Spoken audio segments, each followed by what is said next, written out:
Listen, my first fight I ever had was over a fucking pigeon. And then my first fight, I loved fighting. I fought every day after that.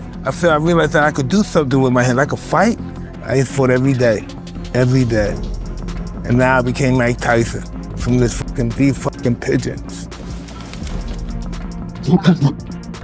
I don't care about championships. I've already done that. It's something else now. It's more than skill. It's unbreakable mindset.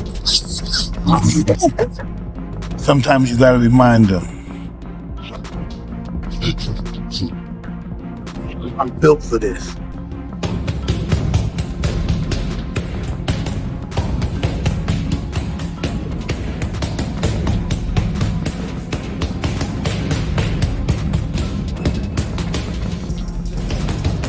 Mike returns to training camp completely focused, refining his technique, building endurance, and preparing strategically for the upcoming bout against Floyd.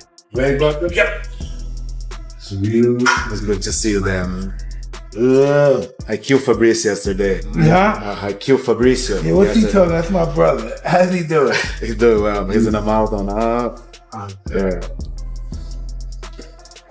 With eyes closed, I taste everywhere.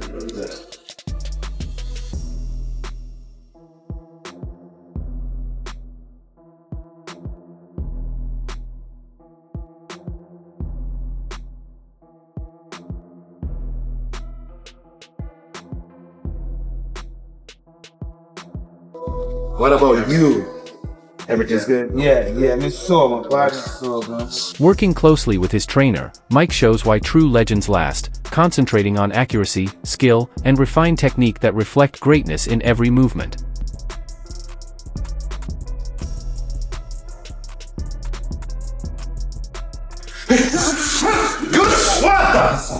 Oh, Lord. Good reset, man. Yeah. Good reset, Mike. Yeah. Well,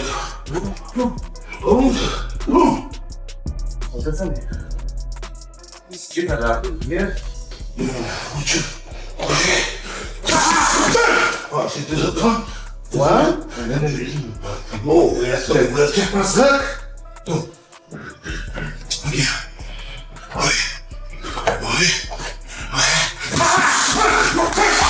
Woo! We fight. We stay here. Build a good bounce. I like that. I always want to try catching down here. Mike powers through intense workouts, developing strength, stamina, and toughness, proving that constant dedication remains vital for a champion's performance. Be proud of you. So you didn't end up staying in Brownsville. yeah, so far. Exactly. Yeah, I love that. Yeah, that's reverse, baby. I love it. Next. 20 seconds. It's in the end. It's just like that.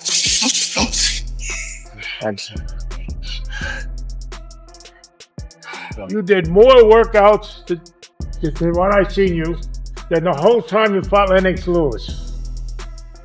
Am I right or wrong? Different era, brother. There's a whole new ball game. I'm proud of you, Mike. Floyd trains relentlessly, striking the pads with sharp precision and force, completely determined to preserve his unbeatable image and iconic reputation in boxing.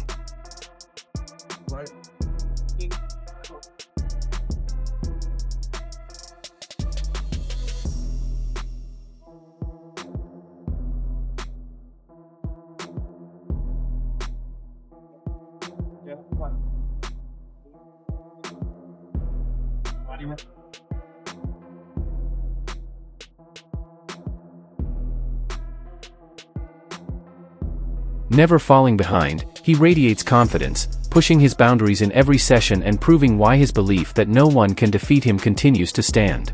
Floyd Mayweather states that his opponents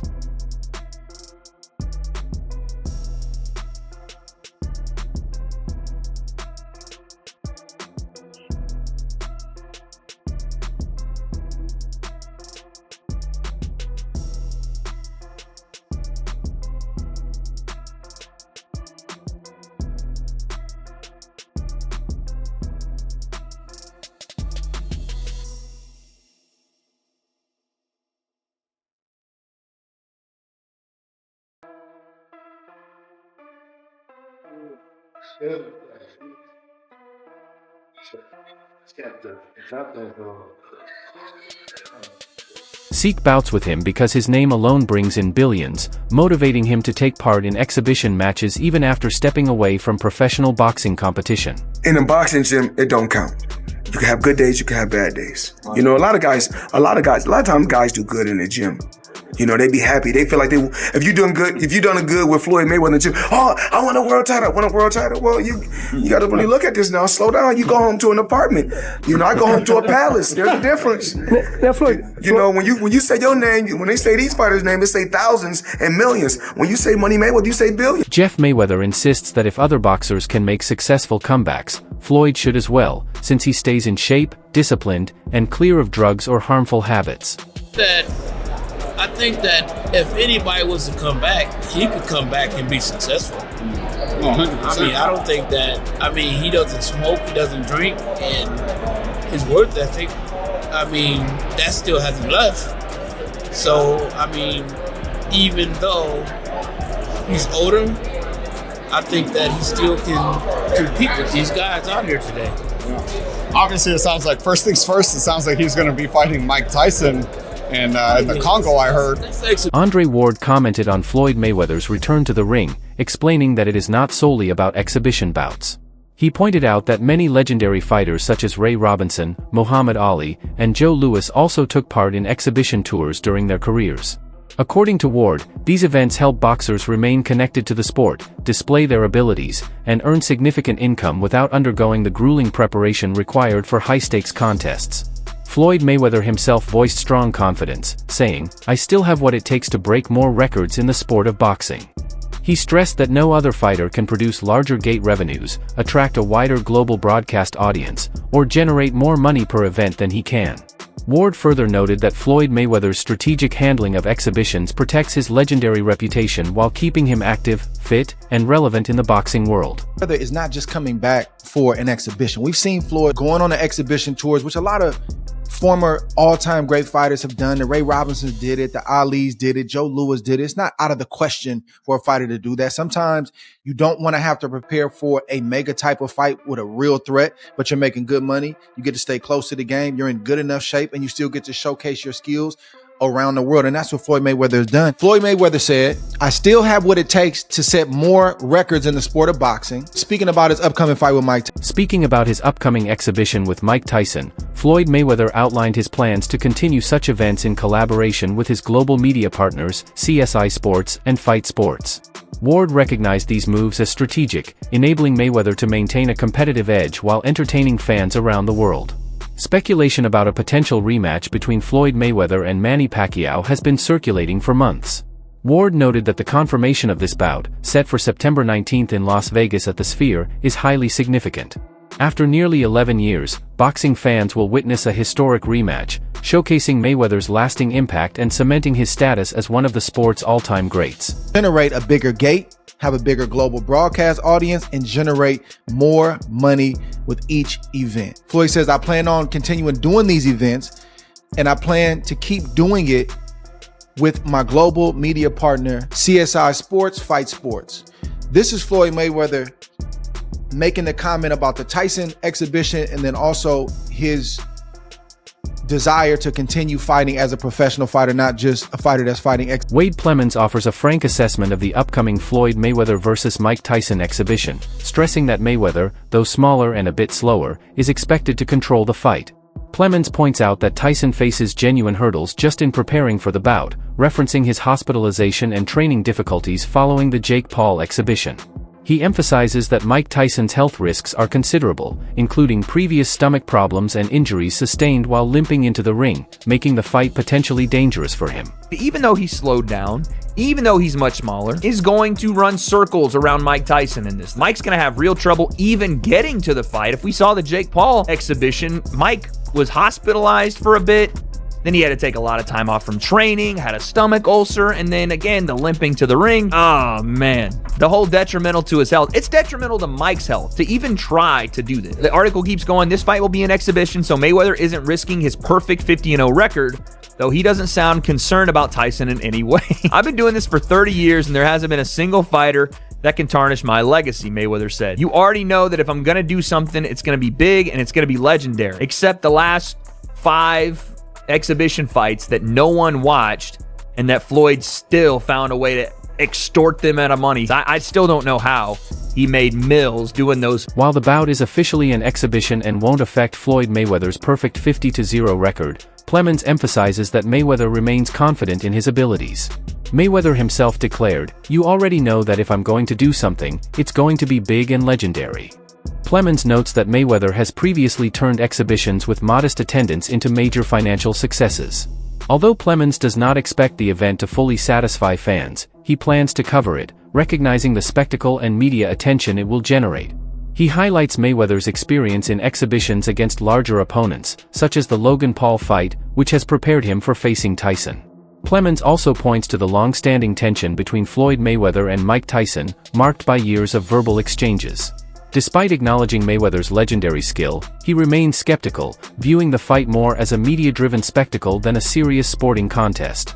In the business of boxing, this exhibition will give the fans what they want. No, it won't. I'm not going to lie. I'm going to watch this. I don't know about you guys, but the circus show is something that I'm going to cover here. You may not like it, and trust me, I don't either. But as a spectacle, and it'll be current news if it does actually happen, yeah, I'm going to watch it, and I'm probably going to clown the shit out of it because at this point, there's nothing else you can really do. You can't take it seriously, especially, again, after the Jake and Mike fight. I definitely can. I will say, I mean, Floyd does have experience now doing these exhibitions against bigger guys. He got used to it in the Logan exhibition, so at least there's that. And there is a good bit of bad blood back and forth between Floyd and Mike over the years. There's been some pretty choice words, more from Mike's side than any other side, but he has absolutely on multiple occasions told Floyd off, and well, here's one of them. He said that he's better than Muhammad Ali. Yep, I'm better than Muhammad. The upcoming Floyd Mayweather vs. Mike Tyson exhibition in spring 2026 is shaping up to be one of the most highly anticipated boxing events in recent years.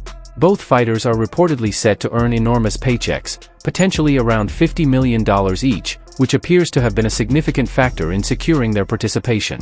The combination of financial incentive and the historic appeal of seeing two legends face off makes this matchup irresistible. Las Vegas is widely expected to host the fight, given its reputation as the fight capital of the United States. The city has consistently staged major boxing events, offering the infrastructure, audience, and spectacle needed for a global viewership. Other venues may also be considered for an event of this scale, but the primary focus remains on creating a memorable spectacle that captures the attention of fans and media alike. This is probably ultimately what got Floyd and got Mike to sign next to that X. We're talking about a paycheck that could be upwards of $50 million a piece for these fights. $50 million a piece here to get in the ring. That's what I've been told, Mike. Well, no wonder they're doing this. Yeah, they're look no further. If you're looking for motivation, look, would they like to punch each other? Probably, but that money doesn't hurt. No, not at all. And what about location? Do you think it's going to be in Las Vegas? I think that's probably the leader in the clubhouse. Obviously, it's in the States, at least, that's the fight capital for us. So I would not be surprised, although they're, for an event like this, that's going to be popular. And I think, for as many people that are excited about it, you probably got enough people, Mike, that also hate it. But I think the bottom line is that people are going to tune in. And with that kind of interest, who knows? We've seen AT&T. The evolving landscape of sports broadcasting adds an intriguing dimension to the event. With the UFC shifting away from traditional pay-per-view models toward streaming platforms, boxing and exhibition bouts must adapt to new revenue strategies. Nevertheless, the scale of this matchup and the size of the fighters' paychecks suggest that pay-per-view will likely remain the primary distribution method to generate the required revenue. The 2026 exhibition arrives at a time of renewed excitement in combat sports. With high-profile matchups in both boxing and MMA capturing global attention, fans are eagerly anticipating Floyd Mayweather and Mike Tyson stepping into the ring, making this exhibition a major talking point and a potential historic spectacle for the sport. Wanted to be involved in fights like this in the past, so I think there are probably other locations, but yeah, ultimately I would probably think that Vegas is the leader in the clubhouse here, although I don't know for sure. And it's coming at an interesting time, too, because for the sports world of boxing and really fighting for UFC, we were seeing UFC now go away from pay-per-views. How is this going to be really brought together? Do you think they'll go to the pay-per-view route? Yeah, that's a really, it's interesting what's happening, and I think it's a great question. We don't have a definitive answer yet, but that's a fact, Mike, right? That the UFC has historically done these pay-per-view events. That is ending in January. They've got this massive deal with CBS, Paramount, and they're not doing the pay-per-views anymore. We saw speaking of Mike Tyson, when Tyson and Jake Paul fought in November, that was on Netflix. Both fighters have already cemented their places in boxing history, with nothing left to prove inside the ring. Their legacies are untouchable, and their accomplishments are indisputable. This bout seems less about competition or glory and more about leveraging global attention, commercial appeal, and a massive financial opportunity. Tyson is an icon. All right, Floyd Mayweather, that's debatable, but Floyd Mayweather, Manny Pacquiao, that's debate. I mean, by now they're probably icons. Mike Tyson, icon versus icon, in an exhibition, F it, you might as well. I want to say this though. If you guys thought Mike Tyson was pulling punches against Jake Paul and that wasn't real, well, he ain't gonna pull no punches against Floyd. Like, that dude has shown that he ate it. Remember his faint punch at Floyd? Legend joining us tonight. Floyd ain't moved though. Legend joining us tonight. Chael Sonnen reflects on the changing concept of exhibitions in boxing, noting that the term often causes confusion, particularly in the United States. He recalls that the idea was first showcased during Floyd Mayweather's fight in Japan, which was officially labeled an exhibition. Many Americans saw it as a casual sparring session, though Japanese promoters clarified it was a major event, a once-in-a-lifetime spectacle. Sonnen highlights that the terminology can be misleading, as exhibitions are generally unsanctioned and do not affect a fighter's official record, such as Floyd Mayweather's perfect 50-0. Hey Netflix, dude man on the phone, great job. Great job. It's a big deal. It's a very big deal. Look, exhibition, that term has never worked. In fact, that term creates problems in America. That term was first introduced to us in America through Floyd going to Japan, doing a fight in Ryzen, and it was an exhibition. When we all hear about that, we go, well, this is play. This is a spar session. And the Japanese promoter had to come out and go, hey, wait a minute, I think we're a little bit lost in translation here. In Japan, by exhibition, what I'm talking about is, this is a extravaganza. This is a once in a lifetime. This is big event. But apparently that doesn't mean that to you guys. It's like, okay, I can meet you halfway. The problem is, with an exhibition, Floyd's perfect record of 50-0 is not on the line. And whether you want to call that an extravaganza or something else. Despite this, Sonnen acknowledges the appeal and financial draw of such matches. He points out that these events capture global attention and offer legends a chance to display their skills without risking their official records. However, he questions their purpose when no real stakes are involved. He recalls the night of Floyd Mayweather's exhibition with Mike Tyson, noting Tyson's comment to the media that they had waited their entire lives for such a matchup, yet Sonnen admits the execution was somewhat disappointing. Looking forward, he discusses the buzz surrounding Floyd Mayweather versus Manny Pacquiao. He expects the event at the Sphere to be massive and expensive but cautions that the undercard fights may not match the main attraction. He also notes that placing official records on the line could add extra drama. Reflecting on Pacquiao's last comeback fight, Sonnen shares his personal viewing experience with Teddy Atlas, highlighting the spectacle and emotional engagement that make boxing's biggest events so compelling. It's not on the line. What are we doing it for? It's very tough, right? So Floyd has been going around, he's been doing these exhibition matches, and whoever put this together demanded the record is on the line. I remember the night that fight happened, and I remember Mike Tyson specifically came out to the media and he asked a question. His whole statement, his whole interview was actually a question. He said, we waited our whole lives to see that. And Mike really summed it up for all of us. It was a letdown. And if those two are going to go out, you're talking about Sphere and you're talking about boxing. And that means a couple of things. One, it's going to be a really big and really expensive event. And two, don't think you're going to get a supporting cast as this story unfolds. Like, don't think some killer co-main event's going to come on. And I kind of got my interest and my wife and I might go, but I want to see who's opening the card. Now, it's not like that for